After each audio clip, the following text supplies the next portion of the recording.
When you look at our 5 candidates that are announced right now on the Democratic side for president, Minnesota DFL Party Chair Ken Martin and Tim O'Brien consider prospects in St. Paul and Washington.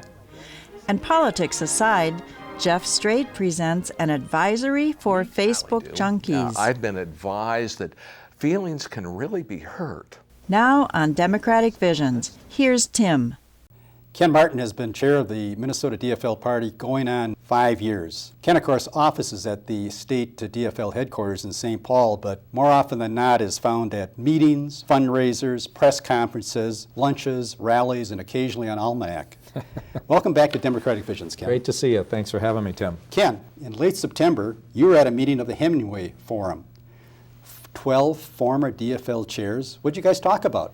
And I don't mean guys, people, because I know there's women chairs in there also. There were, and you know, it's been a while since we've had a woman chair, I think since 1990, but it was great to see all of the former living chairs there. There were a couple that weren't able to make it, but it was great to see chairmen and chairwomen dating back all the way to 1960 and George Farr, who were in attendance. And you know, we talked to the Hemingway Forum about really our experiences as the leader of our party and some of the highs and lows. And it was great to hear some of the perspectives from party leaders of the past, because many of the experiences that I'm going through right now were shared experiences that they had. It's really no different. The times have changed certainly, and candidates have come and gone, elected officials, but there's a lot of similarities between party chairs of yesteryear and what we're doing now. And of course, you always have the same objective, that is to win an election. That's right. So whatever information they could give to you that you could file away, I imagine is very helpful. Oh, absolutely. And the Hemingway Forum is winding down.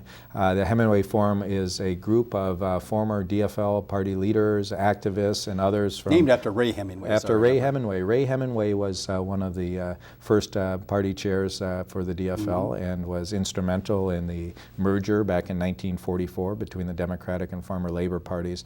And this forum has really brought together some of the thinkers and leaders and others throughout the years.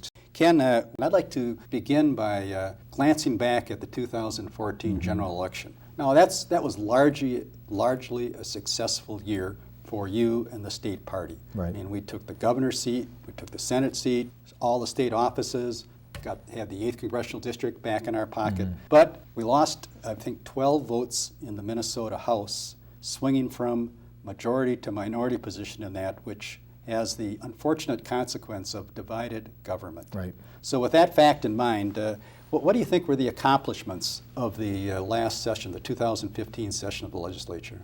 I don't think you can look back in the last legislative session and say that there was a lot that was accomplished, unfortunately for the people of this state. And I think Democrats, including the governor and our legislative leaders, would also say that there was a lot more we could have done, particularly when you came into this legislative session with a $2 billion surplus.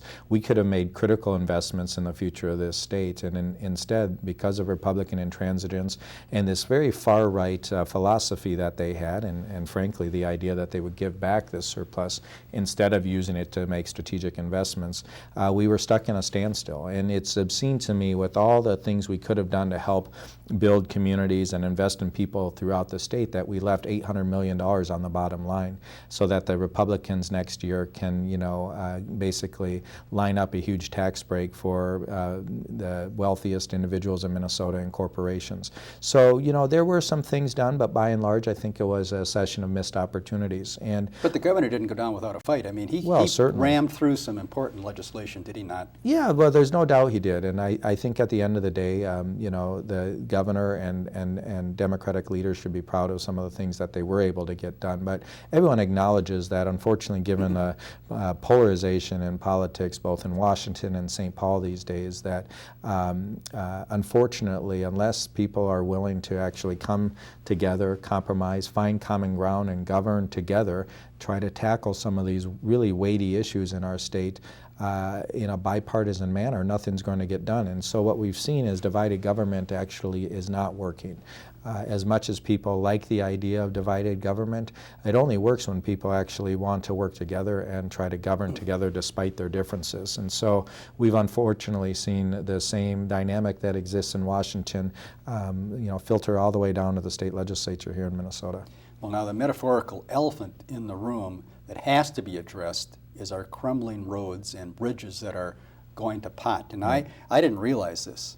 We have like 135,000 miles of state roads, and a half of those roads are more than 50 years old. Correct. To say nothing of the bridges, Correct. which apparently there's like 19,000 bridges or so in the state. Their useful life is about to expire as we go along. Right. What do you think is going to happen then? It's an election year. How is the legislature ever going to get the gumption to put together a program that's going to work? And you and I both know what transpired in the last session. The governor came with a $6 billion or so package to be spent over 10 years, with a funding mechanism of new money Right. to be determined how that Right. was going to be funded.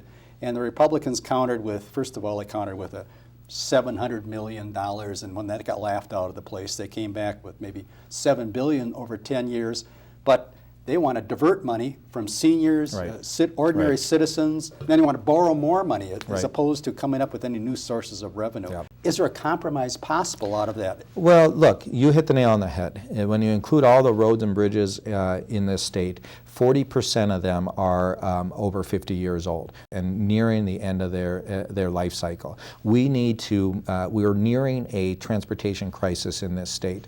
Yet the Republicans who campaigned last year throughout the state of Minnesota on actually doing something to invest in this crumbling infrastructure did nothing in the legislature this year. And in fact, because of the proposals they put forward, which were, as you mentioned, just sort of laughed out of the park, their idea here is, look, there's enough money in the seat cushions here within state government that we could find Right. $6 to $7 billion, which is the need over the next 10 years, by the way. We have a $6 billion transportation need over the next 10 years just to maintain what we have. That doesn't include building new roads, building new transit ways, building new corridors that we need to, given the growing population we have. The reality is we have a $6 billion need just to maintain what we have, and the Republicans think that somehow through efficiencies in state government we're able to find that. Do they say that, Ken? Well, of course Do they they- say that with a straight face?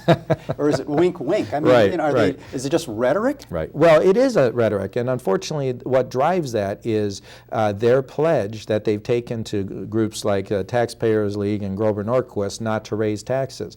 Most people will tell you that and most transportation experts will tell you that the best and most reliable form of funding transportation in the future is a gas tax.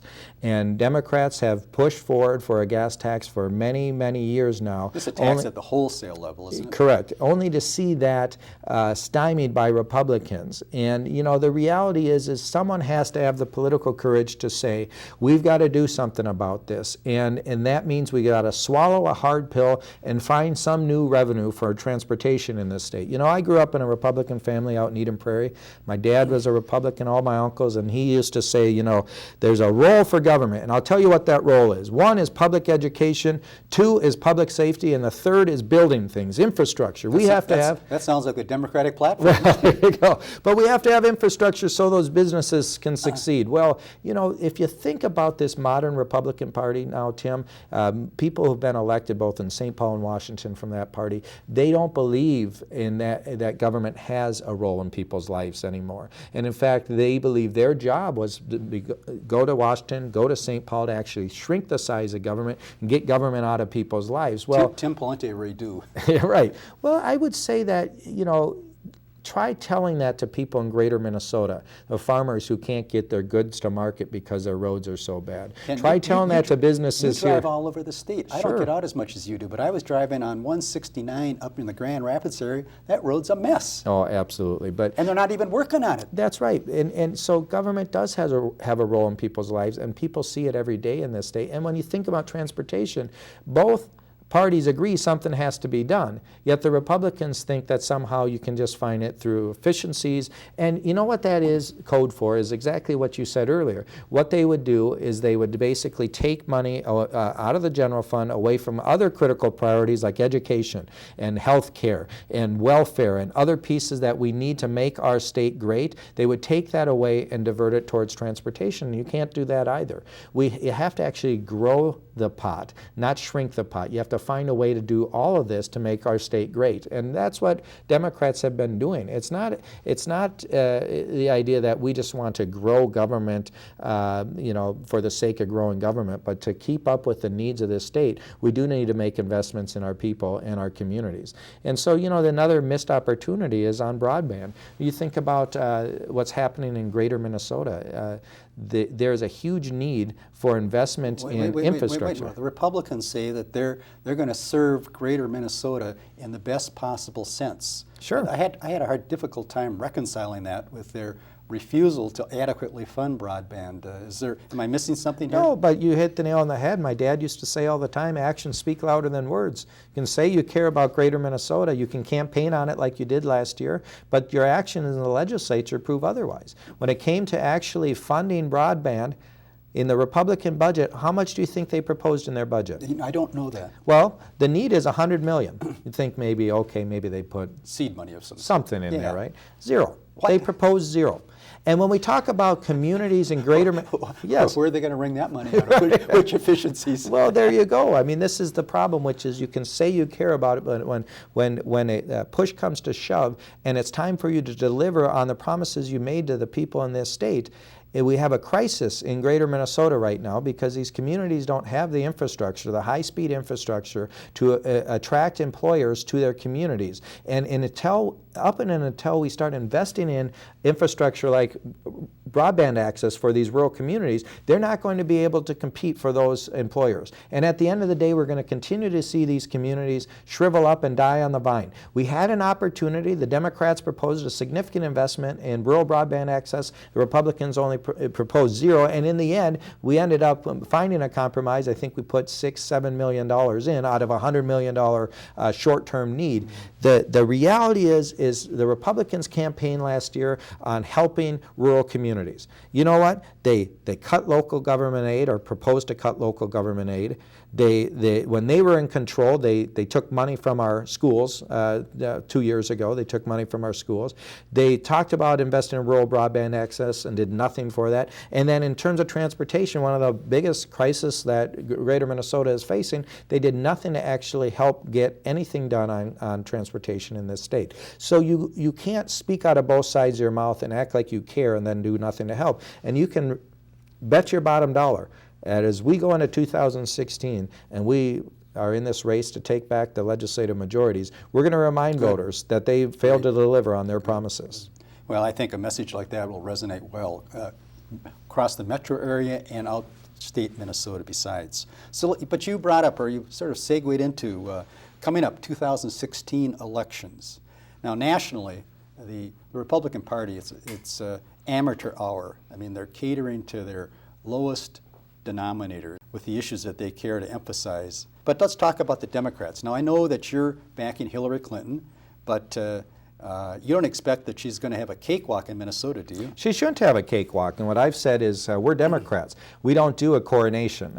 We want and expect that there's a healthy debate in our party. There should be a healthy debate. And what that means for me is making sure that all of our candidates have not only equal access, but that at the end of the day, all of their supporters feel like their candidate of choice was treated fairly, and the issues, probably most importantly, the issues that they care about were debated within the context of this primary and nominating contest. I have said all along, when you look at our 5 candidates that are announced right now on the Democratic side for president, any of those 5 would be far better than any of the 15 Republicans that are currently announced, right? And so I feel very blessed that we have 5 candidates. And while I personally support Hillary, my job as the chair of the DFL is to make sure that we have a very active and robust primary. So at the end of the day, our party is unified and ready to go as soon as we have a nominee whoever that is, whether it's Bernie Sanders or Martin O'Malley or Hillary Clinton, Jim Webb or Lincoln Chafee, and even if Vice President Biden gets in, any of those candidates would be better than the Republicans. But let me make one point very clear.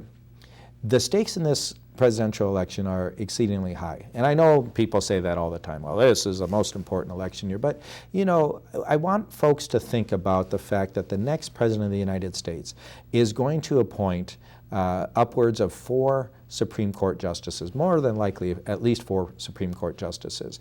And when you think about some of the rhetoric coming out of the Republicans these days, you can bet your bottom dollar that the type of candidates that they would nominate to be Supreme Court justice are going to be far-right, conservative appointees who are going to work with the conservatives on the court to roll back voting rights, to roll back marriage equality, to roll back the ACA, to roll back reproductive rights. All these hard-fought fights we've had over 50, 60, 70 years as progressives are at stake in this presidential election. And so I don't care who you're supporting for president. As long as it's a Democrat and you're ready to roll up your sleeves and fight for that Democrat, whoever our nominee is, we're going to be in good shape.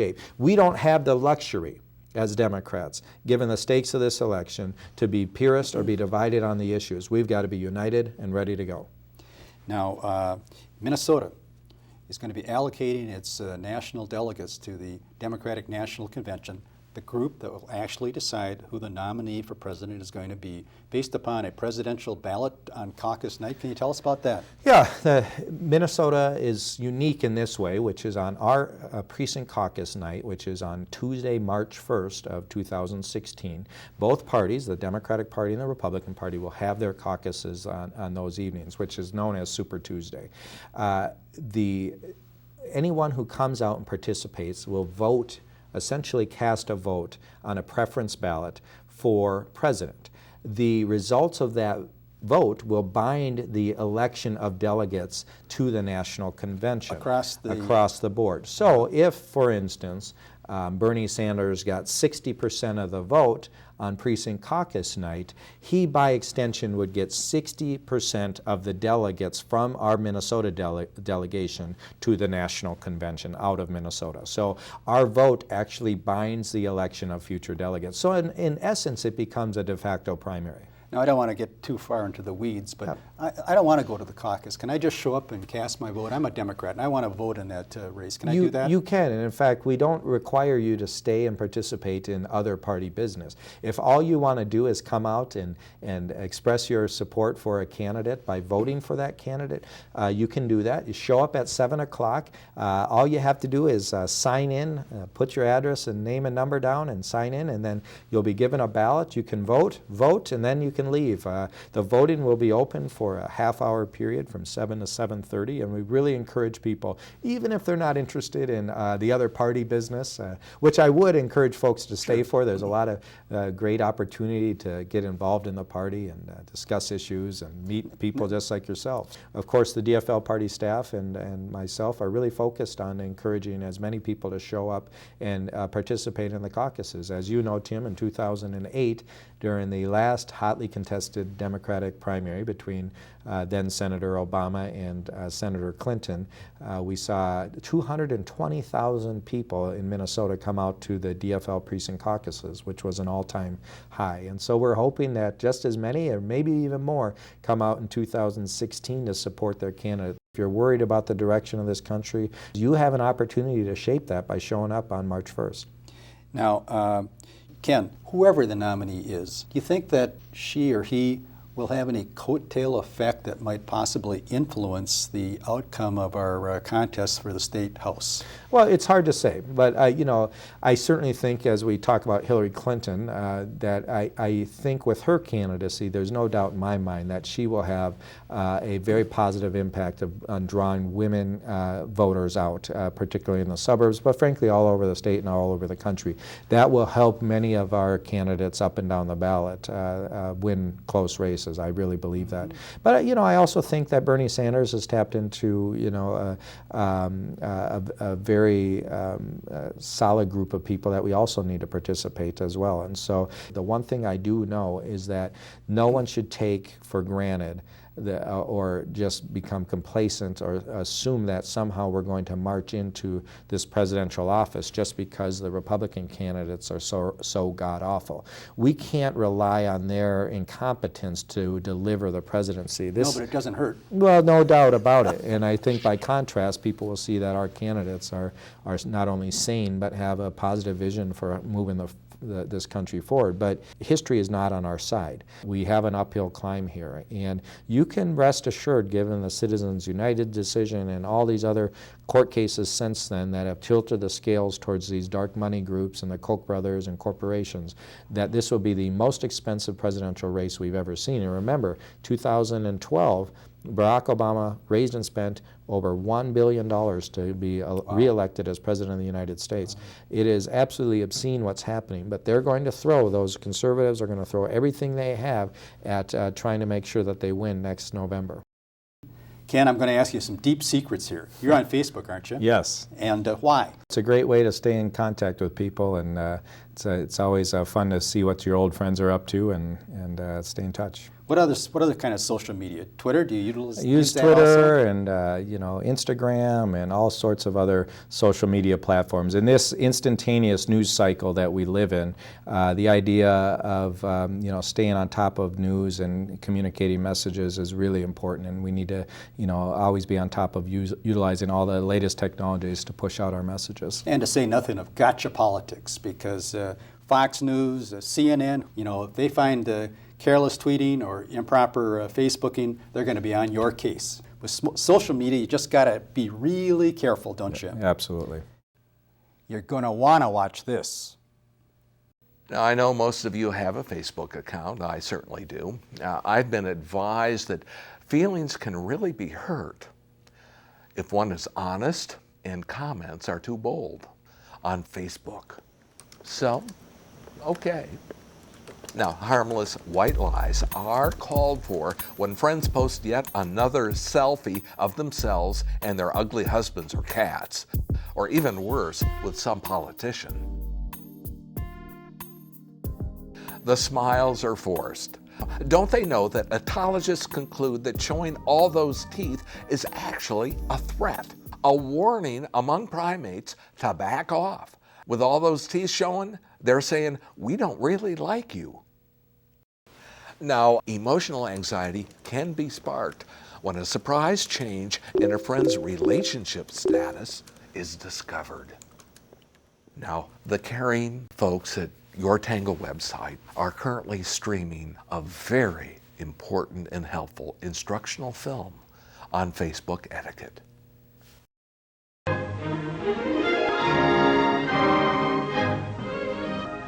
Meet Alice. She switches on her computing machine and looks to see what her friends have been up to on Facebook, the electric friendship generator. She checks in to see what Timmy's been up to. Alice and Timmy have been going steady for 6 months. That's funny.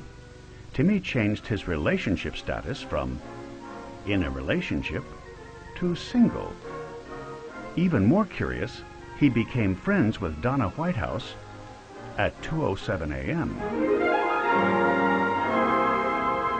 Timmy just bungled rule number 1 of Facebook relationship etiquette. Don't change your relationship status without consulting the other person. What a dope. Alice decides there must be some sort of mistake. She sends him a note to see if it was a mistake. Alice waits, and waits, and waits. Alice is tired of waiting, so she decides to stick it to Timmy. She uploads and tags a few embarrassing photographs of Timmy. Alice just broke Facebook relationship etiquette rule number 2. Don't post embarrassing photographs of other people. Shame on you, Alice.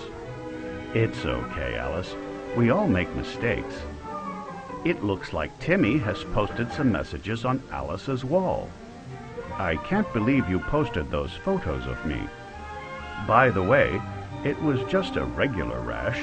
TMI, Timmy, you've just broken Facebook relationship etiquette rule number 3. Be discreet when posting messages on another person's wall. Alice removes Timmy's posts and tries to move on with her life. That's interesting. Timmy has been very busy on Facebook making friends with all of Alice's friends. Who would want to be pals with a grody jody like Timmy? He has violated Facebook relationship rule number 4. Don't steal other people's friends. Cool it, Alice. No one's going to date you if you get frown lines. Alice is fed up, so she creates a group called Timmy Gordon's A Real Wet Blanket.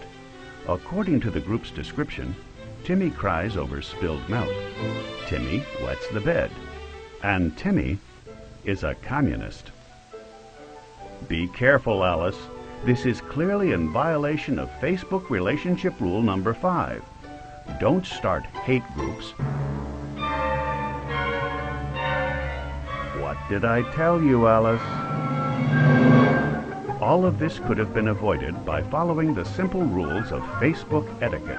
Have good Facebook manners, and the electric friendship generator will be more fun for everyone. Okay, Ken, just between you and me, and our viewing audience, how many Facebook friends do you have? Well, I think there's 4,000 people. I won't call them my friends, so I don't know many of them. You know, I always find it funny when people say, "Well, how many Facebook friends do you have?" Who knows? And I always count myself lucky to have Less than real people I friends. had yesterday. Yeah, that's right, exactly. Ken, you got a real interesting situation down in the 2nd Congressional District. That should go Democrat, shouldn't it? Well, I've been saying this now since the last reapportionment and the redistricting process. Right when I took over as chair, I was fortunate enough to be able to help in the lawsuit that was put forward, and the resulting map that came out of the courts. I was a plaintiff in that lawsuit. Well, you were, absolutely. But let me tell you, Tim, I was so excited when the court unveiled that map. Yeah. I literally jumped out of my chair and said, we're going to win the 2nd Congressional District. It is a 50-50 district on paper. We got strong candidates. Well, there, we don't do, and let me tell you, when you think about electorally the landscape there now, President Obama won there in 2012. Senator Klobuchar won there. Senator Franken won there. The reality is, if you look at the Democratic legislative pickups there, Democrats are doing well in this new 2nd CD. And you couple that with the fact that John Klein just recently announced that he's not going to run, and then you see the candidates we have down there, and Angie Craig and Mary Lawrence. Yes. We've got 2 wonderful candidates, both businesswomen, both with wonderful, compelling narratives that I think that we've got a great shot of winning that. Now, here's the reality of the 435 congressional seats in this country. Because of the gerrymandering by the Republicans, there are now less than 70 of those are considered swing districts. It's an all-time low. And of those 70, less than 70, I believe, now don't quote me on this, but I believe that the only one of those that's open is CD2 in Minnesota, which means that Minnesota 2 will probably be the most watched, most competitive congressional race in the whole country. Most expensive? Probably most expensive. But we've got a great opportunity, and I'm so excited about it. You know, as we head into next year, not only to keep Minnesota blue for the Democratic presidential nominee, to pick up those 6 seats we need to win back the state majority in the state house, to keep the state Senate majority, and then to win in Congressional District 2. The stakes are high in this state. I don't want anyone to be complacent. I don't want Democrats to think that somehow we're just going to waltz into these elections. We've got to do the tough work. If we do the tough work, Tim, I will guarantee you that in November of 2016, we're going to have a great victory. But if we just try to ride on our coattails and rest on our laurels, we're going to have a tough night. Ken, you live in Egan. This shows you my poor geography. Is that part of the 2nd Congressional It is District? part well, of the... there you go. Well, yeah. Yeah, you know, we've got great candidates down there, and I'll tell you, I'm really excited to work hard and get ready to get one of them elected. Ken, I've got just a couple of other questions. A state party, what's working well these days? Well, I think there's a lot of things working well. We built a broad-based coalition. We built a party that not only is strong organizationally on the ground, volunteers, active volunteers. We're providing values to our stakeholders, our candidates, our campaigns, and others. But we're also strong financially. As you know, when I took over as party chair, we were in the deepest financial hole we've ever been in, and we took care of that, and we're now stronger not only financially but organizationally than we've ever done ever been before. And I think the hallmark of, hopefully when I leave here is that we've opened up the party, we've made it more inclusive, we've built it into a campaign operation that actually adds value back to our candidates and campaigns, and we've focused on what our mission is, which is winning elections. And I think since I've been here, hopefully our track record's been pretty solid, and I hope that by the time I leave, it will be the same. So, Ken, it's always a pleasure doing business with you. Tim, Thanks for thank stopping you by. very much. Appreciate it. Democratic Visions is independently crafted by volunteers, mostly Democrats, from Eden Prairie, Minnetonka, Edina, and Bloomington.